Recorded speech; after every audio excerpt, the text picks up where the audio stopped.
Thousands of people riding Metro, Amtrak, and the Virginia Railway Express, not to mention those in cars and buses, in airplanes and on foot, catch a glimpse of this unusual building every day.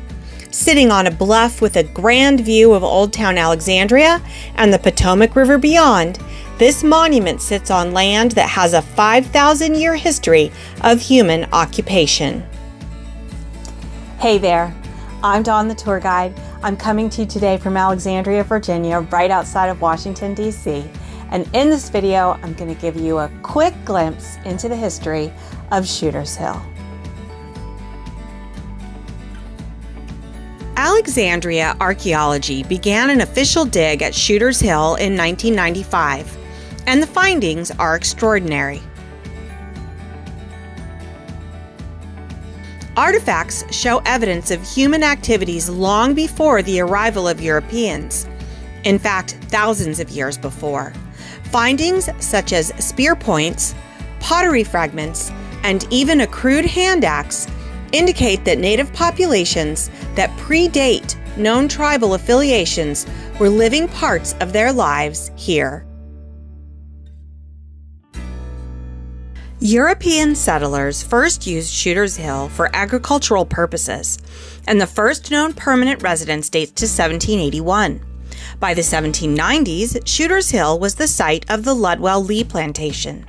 Lee grew rye on Shooters Hill, which he sold to George Washington's whiskey distillery, and we know, thanks to George Washington's own diary, that he visited Ludwell Lee here. Lee, a member of the well-known Lee family of Northern Virginia, was an aide-de-camp to General Lafayette during the Revolutionary War and served in the Virginia House of Delegates and the Senate. He was also a slaveholder. The farm was operated with the labor of enslaved people.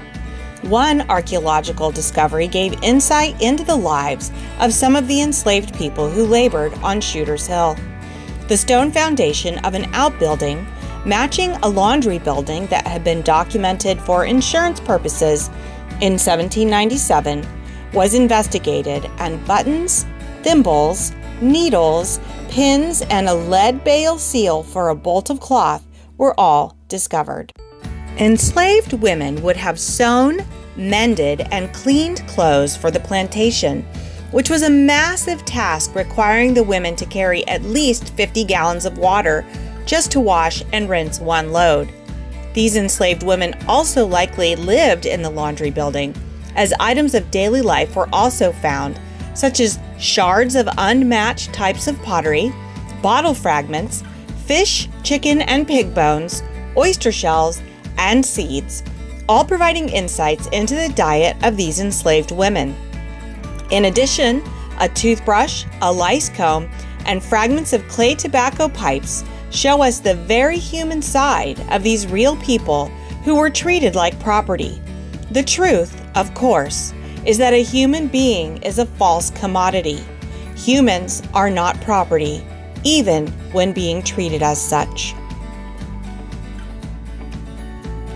The first major water system in Northern Virginia was located on Shooters Hill.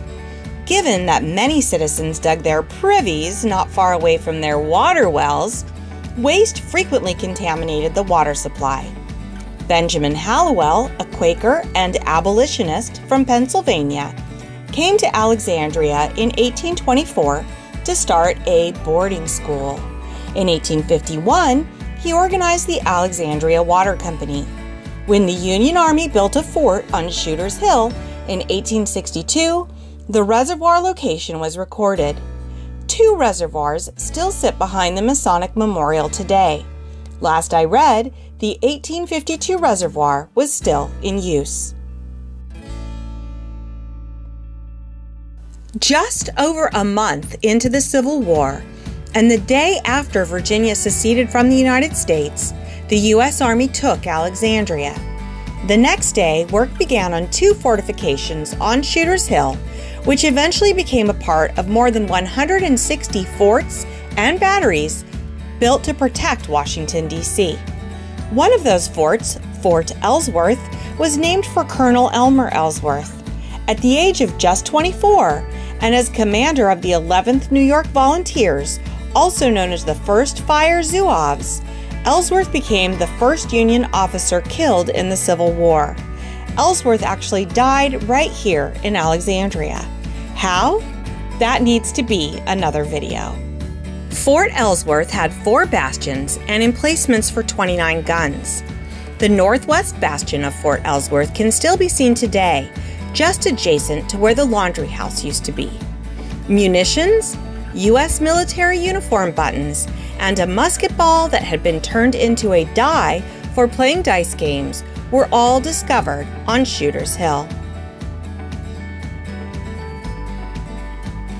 In the first decade of the 20th century, Shooter's Hill was briefly a 9-hole golf course before being selected as the location for the new George Washington Masonic National Memorial. After the cornerstone had been placed, but before construction was largely underway, there was one other phenomenal event that took place on this historic hill. In the summer of 1909, the Wright Brothers came to Washington, D.C. to complete a series of flight trials for the U.S. Army. Shooter's Hill was selected as the turnaround point for the test flight from Fort Myer and back again. A captive balloon was set up on the hill, as were a temporary telephone and telegraph line between Fort Myer and Shooter's Hill. The telegraph instrument was actually set on the recently placed Masonic Memorial cornerstone. When Orville and his passenger, Lieutenant Benjamin D. Falloy, reached Shooter's Hill, there was a crowd waiting for them, waving umbrellas and handkerchiefs. 3 world records were broken that day, one for 2-man flight at 42.583 miles per hour, one for a cross-country flight of 10 miles, and one for an altitude record of 400 feet. Following these official tests, the 1909 flyer was accepted and purchased by the War Department for $25,000, plus a bonus of $5,000 for exceeding the required minimum speed. And so it became the world's first successful military airplane.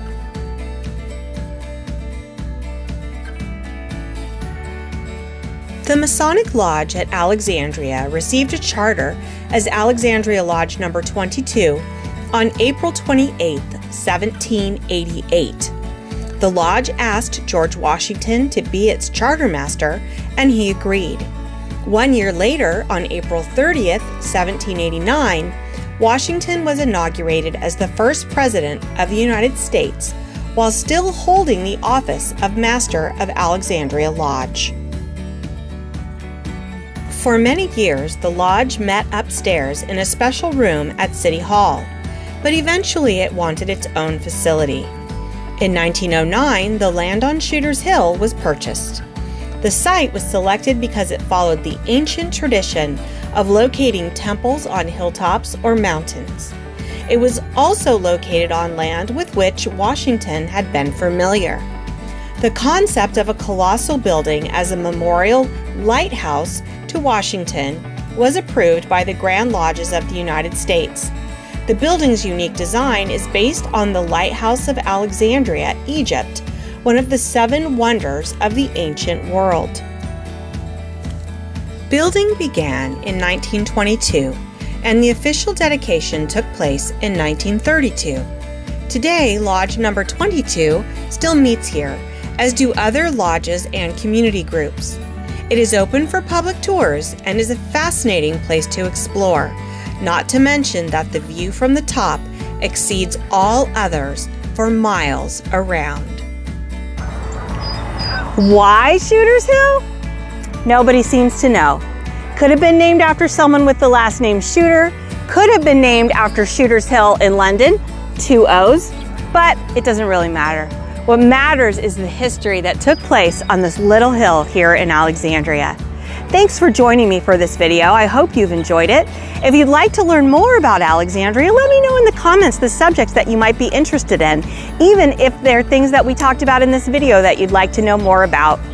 And you can also visit my website, www.dawnthetourguide.com, to learn about the in-person tours that I offer here in Alexandria and also in Washington, D.C.